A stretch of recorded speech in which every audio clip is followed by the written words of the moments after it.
របៀបដោះស្រាយបញ្ហាទូរស័ព្ទ iPhone ដែលវាគាំងបាទសួស្តីបងប្អូនទាំងអស់គ្នាជួបគ្នាទៀតហើយនៅក្នុងវីដេអូនេះខ្ញុំនឹងបង្ហាញបងប្អូនទាំងអស់គ្នាពីរបៀបដោះស្រាយបញ្ហាទូរស័ព្ទ iPhone នៅពេលដែលវាគាំងបាទសម្រាប់ទូរស័ព្ទ iPhone នៅពេលដែលវាគាំងបាទវាមានលក្ខណៈខុសគ្នាបាទសម្រាប់ទូរស័ព្ទនេះគឺជាទូរស័ព្ទ iPhone 12 Pro Max ឥឡូវវាគាំងបាទតែចុចប៊ូតុង Power មកវាភ្លឺចុច Touch អត់កើតទេបាទវាគាំងណាហ្នឹងហើយ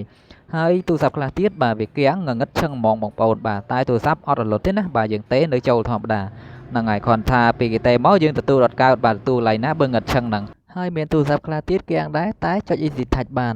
ចុច Easy Touch ទៅណាក៏បានដែរតែចង់ចូលកម្មវិធីចង់ចូលមនុយអីក៏ចូលអត់កើតដែរគាំងទាំងអស់ហ្នឹងហើយចង់ចុចបិទក៏បិទមិនកើតនៅសក់វាទៅអញ្ចឹងទៅគ្មានមូលហេតុអត់មានណាធ្វើអីសោះវាទៅអញ្ចឹងទៅឥឡូវយើងមើលពីវិធីដោះស្រាយទាំងអស់គ្នាបាទដំបូងឡើយបងប្អូនត្រូវចុចបិទបាទហើយសួរថាបិទធ្វើម៉េចបើបិទមិនកើតផងបាទគេបិទបានបងប្អូនបាទគេមានវិធីគេបិទ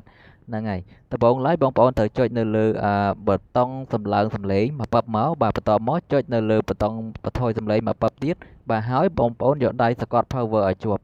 បាទបងប្អូនសកត់ឲ្យជាប់បាទសកត់រហូតតតែវាលុតណាបងប្អូនបាទអញ្ចឹងមានន័យថាយើងត្រូវប្រើប៊ូតុង3ដើម្បីចុចបិទទូរស័ព្ទយើងបានបាទតែយើងត្រូវចុចម្ដងមួយណាមិនមែនចុចម្ដងទាំង3ទេបាទបងប្អូនចុចឲ្យលើហើយឲ្យក្រោមហើយចុចប៊ូតុង power ឲ្យជាប់សកត់ជាប់ទៅវាចេញអញ្ចឹងហើយបន្តសកត់ឲ្យជាប់រហូតតតែវាលុតបាទហើយដៃម្ខាងទៀតអត់មានចុចអីទេបងប្អូនយើងស្កត់តែកន្លែង power ទេណាហ្នឹងហើយ